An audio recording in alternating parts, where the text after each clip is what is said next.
Hello everyone, good morning. কেমন আছো তোমরা? আশা করছি সবাই খুব ভালো আছো আর আমরাও বেশ ভালো আছি। আমি আলপনা, আমার নতুন আরও একটি ব্লগে তোমাদের সবাইকে জানাই অনেক অনেক স্বাগত আর অনেক অনেক ভালোবাসা। তো আজ হচ্ছে রবিবার, এখন ঘড়িতে সময় ওই সকাল 6:45 আর ঘুম থেকে উঠে বাসনগুলো বাইরে বের করে দিয়েছি। তারপরে যে গ্যাসটাকে সুন্দর করে মুছে নিচ্ছি। আজকে সাবান দিয়ে সকালবেলা মুছলাম, এই কারণে কালকে রাতে না সন্ধ্যাবেলায় আমরা তো নিমন্ত্রণ বাড়ি গিয়েছিলাম, তো দুধটা না এই গ্যাসের ওপরেই বসানো ছিল। তো এসে দেখছি সমস্ত দুধটা ফেলা হয়ে আছে গ্যাসের মধ্যে, যেটুকু ফেলা হয়ে আছে বাকিটা খেয়ে নিয়েছে বিড়ালে। তো সেই জন্য গ্যাসটা পুরো একদম জঘন্য হয়েছিল, তাই ভালো করে সাবান দিয়ে মুছে নিলাম, যেহেতু বিড়ালে খাওয়া জিনিস পড়েছে, আবার আমার এইসবের মধ্যে একটু খুঁটখুটানি আছে। তো সেই জন্য আগে ভাগে আমি গ্যাসটাকে ভালো করে সাবান দিয়ে পরিষ্কার করে নিলাম। তো চলো বন্ধুরা, আজকে এখন থেকেই তোমাদেরকে সাথে নিয়ে আজকের ভিডিও শুরু করছি। তারপরে বাসন টাসন সমস্ত কিছু ধুয়ে নিয়েছি। আর আজ যেহেতু রবিবার, ছুটির দিন, মেয়ের কোনো কিছু নেই, তো এখন ওরা বাবা মেয়ে দুজনে ঘুমাচ্ছে।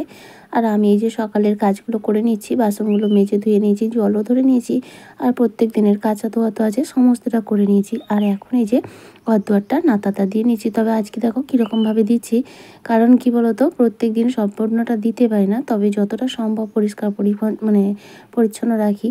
ওই যেটা হয় না, সংসারের লক্ষ্মীশ্রী বজায় রাখার জন্য পরিষ্কার পরিপাটিটা অবশ্যই আগে দরকার। আর সেটা কিন্তু একমাত্র গৃহবধূরাই পারে।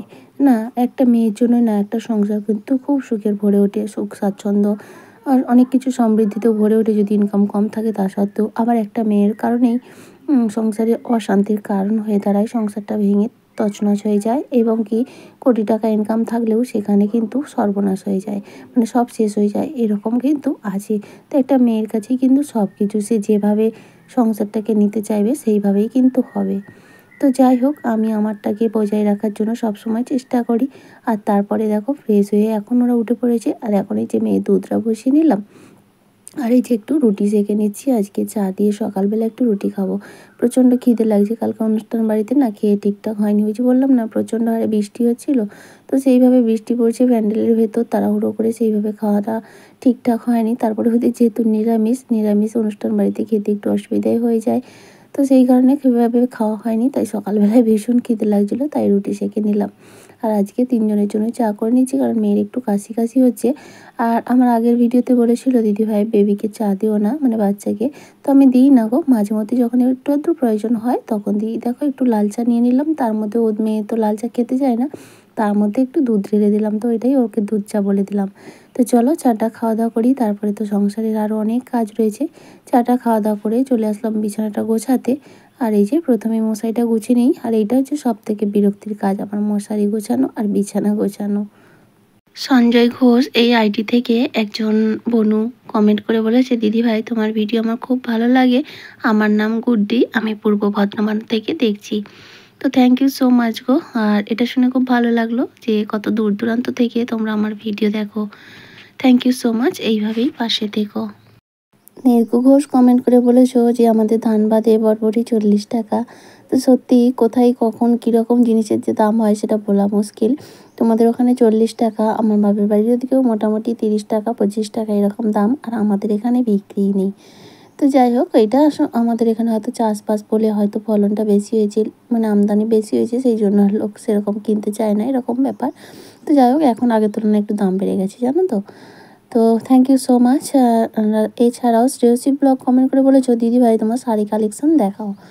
তো থ্যাংক ইউ কমেন্ট করার জন্য। আর এরকম তোমরা আমার কাছ থেকে কী ভিডিও দেখতে চাও অবশ্যই তোমরা কমেন্টের মাধ্যমে জানিও, আমার পক্ষে যদি সম্ভব হয় সেটা আমি অবশ্যই দেখাবো।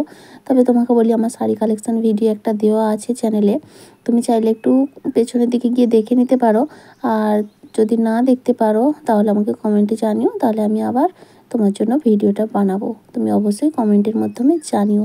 তবে তখন যে শাড়ি কালেকশনের ভিডিওটা দেখিয়েছিলাম, করেছিলাম, তারপর হয়তো কয়েকটা অ্যাড হয়েছে, এই আর কি, কবে খুব বেশি নয়, তবে তুমি চাইলে আবারও আমি বানিয়ে দেবো।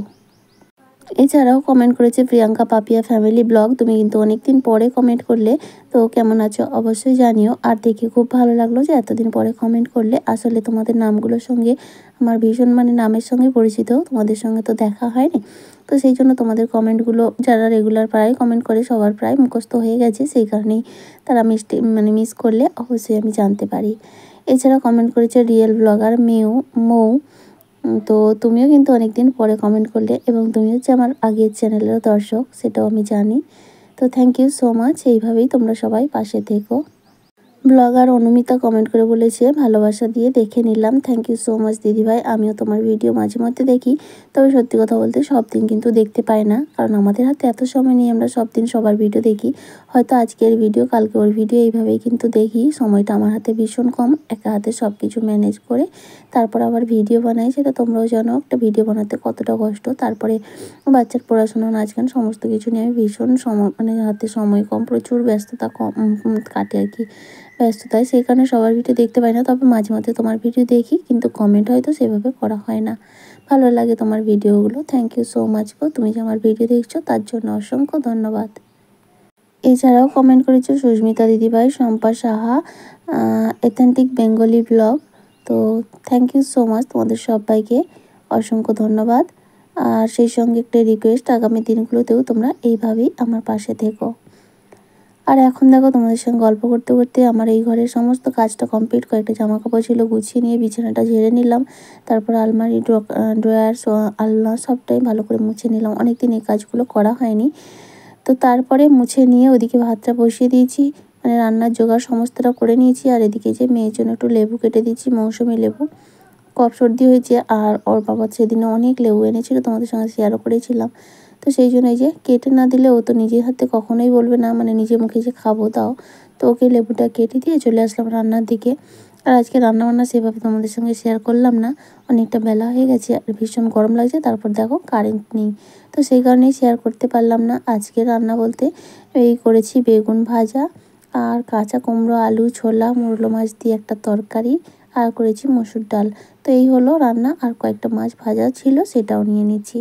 তো এখন খাওয়া দাওয়াটা সেরে নিলাম, নিয়ে এখন বিকেল ওই 4:30 মতো বাজে, একটু রেস্ট নিয়েছি। ঘুম কিন্তু হয়নি, কারণ মেয়ে না ঘুমোলে আমি তো একদমই ঘুমাতে পারি না। তো তারপরে দেখলাম মশলার কৌটোগুলো না প্রচণ্ড নোংরা হয়েছে, মানে তেল চিটে ভাব হয়েছে, অনেকদিন পরিষ্কার করা হয়নি। এর মধ্যে কয়েকটা কৌটো খালিও হয়েছে, কিন্তু কৌটোগুলো এখনও ভরিনি, এই কারণে পরিষ্কার করব বলে আর কি। তো এই যে এখন সমস্তটা পরিষ্কার করে নিচ্ছি, যেগুলো খালি সেগুলো ভালো করে খুলে পরিষ্কার করে নিচ্ছি, আর যেগুলোতে অল্প আধটু আছে সেটা উপর দিয়ে পরিষ্কার করে নিচ্ছি। তারপরে সমস্তটা পরিষ্কার করে দিকে বিকেলের কাজকর্মগুলো হয়ে গেছে, জামা কাপড় গুছিয়ে নিচ্ছি, ঘর দুয়ারগুলো ঝাড় দিয়ে নিচ্ছি। ওগুলো আর তোমাদের সঙ্গে শেয়ার করলাম না, প্রত্যেক দিন কি আর এইসব শেয়ার করতে ভালো লাগে না, তোমাদের এক জিনিস দেখতে ভালো লাগবে, তাই ঘুরিয়ে ফিরিয়ে, কিন্তু আমাদের কাজগুলো তো সব দিন একই থাকে, তাই একটু ঘুরিয়ে ফিরিয়ে দেখানোর চেষ্টা করি আর কি। তো চলো এখন চটপট এগুলো গুছিয়ে নিয়ে তারপরে মেয়েকে নিয়ে একটু ঘুরতে বেরোবো। আজ বিকেলে সেরকম কোনো কাজ নেই, আর মেয়েরও কোনো ক্লাস টাস কিছুই নেই, তাই মা মেয়ে আছে, তোমাদের দাদাভাই ডিউটি গেছে। তো সেই জন্যই এখন দুজনে একটু ঘুরতে বেরোবো। তো এগুলো কাজগুলো কমপ্লিট করে নিই তারপরে। সংসারের লক্ষ্মীশ্রী বজায় রাখার জন্য এইভাবে সকাল থেকে রাত একটার পর একটা পরিশ্রম করেই যেতে হয়। তবে হ্যাঁ, এটা কিন্তু একদিক দিয়ে আমার ভালোই হয়েছে, কারণ কি এতে আমি নিজেকে অনেকটা পজিটিভ রাখতে পারি। নিজের মনের মধ্যে অনেক চিন্তাভাবনা আছে যেগুলো চুপচাপ বসে থাকলেই হয়, আর এই কাজের মধ্যে ব্যস্ত থাকলে সেই সমস্তগুলো এড়িয়ে থাকা যায়, নিজের দিক থেকে অনেকটা ভালো থাকা যায়। তার সঙ্গে কিন্তু নিজের সংসারেরও ভালো, এই যে কাজগুলো করছি এতে আমার সংসারের পরিষ্কার পরিচ্ছন্নতা বজায় থাকছে, বলতে পারো লক্ষ্মীশ্রী বজায় থাকছে। তো আমি চেষ্টা করি সবসময় এরকম। তোমরা তো পছন্দ করো, অনেকে কমেন্ট করেও বলো তোমার কাজকর্মগুলো বেশ ভালো লাগে, তবে শুনতে কিন্তু ভালোই লাগে। তো প্রশংসা শুনতে কার না ভালো লাগে, তাই না? তো তারপরে দেখো এখন হচ্ছে হ্যাঁ সন্ধ্যা 7টা মতো বাজে, হঠাৎ করে কোথায় থেকে প্রজাপতিটা এসে এখানে মেয়েকে পড়াতে বসেছি, আর এসে দেখো বসে আছে, না উঠছে না কিছু করছে, কিন্তু ও উঠতেও পারছে, সবই আছে। বলে না প্রজাপতির শুভ লক্ষণ নিয়ে আসে, আজ এই হাতে নাতে প্রমাণ, জানো তো। তো যখন প্রজাপতি এসেছিলো তখন কিছুই জানি না, তোমাদের দাদাভাই ডিউটি গেছে, ওখানেও তো লটারি কাটে ডিউটি গেলে, জানো তো। আজ 2টো টিকিট কেটেছিল, 2টোতেই লটারি পেয়েছে। তো সত্যিই প্রজাপতি আমাদের জন্য অনেকটা শুভ খবর নিয়ে এসছে। হয়তো পরিমাণটা একটু কম, কিন্তু হলেও ওটাই আমাদের কাছে অনেক। আর এই জীবনে প্রথমবার এরকম কোনো কিছু পাওয়া। তো তারপরে এদিকে রান্না বসাবো, সেই জন্য চলে আসলাম রান্নাঘরে। বাসনগুলো দুপুরে ধুয়ে রেখেছিলাম, সেগুলোই এখন গুছিয়ে নিচ্ছি। অনেকগুলো বাসন, মানে এক ঝুড়ি বাসন ধোয়া ছিল, তো সেগুলো জায়গা মতো গুছিয়ে নিচ্ছি, কারণ রান্নাঘরে এরপর রান্না করতে এলে ওগুলো আর গুছাতে পারবো না, তখনই অসুবিধা হয়ে যাবে।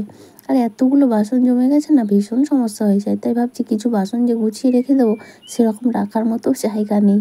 তো সমস্ত জায়গায় প্রায় প্যাক আপ, তো সেই কারণেই আর কি। তো যাই হোক, এখনই এখানে টেলে গুজে কোনো রকম রাখি। আর রাতে রান্না বলতে দুপুরের ওই কুমড়োর তরকারি রয়েছে। এখন আমি একটু ডাল আর ভাত করব। আর মেয়ে তো আমাদের দাদাভাইকে ফোন করে বলেছে ওই যে মাংসের ছাট পাওয়া যায় না, তো সেটা আনতে। তো ওই হবে আজকে রাতের খাওয়া দাওয়া। তো চলো আজকের মতো টাটা, গুড নাইট।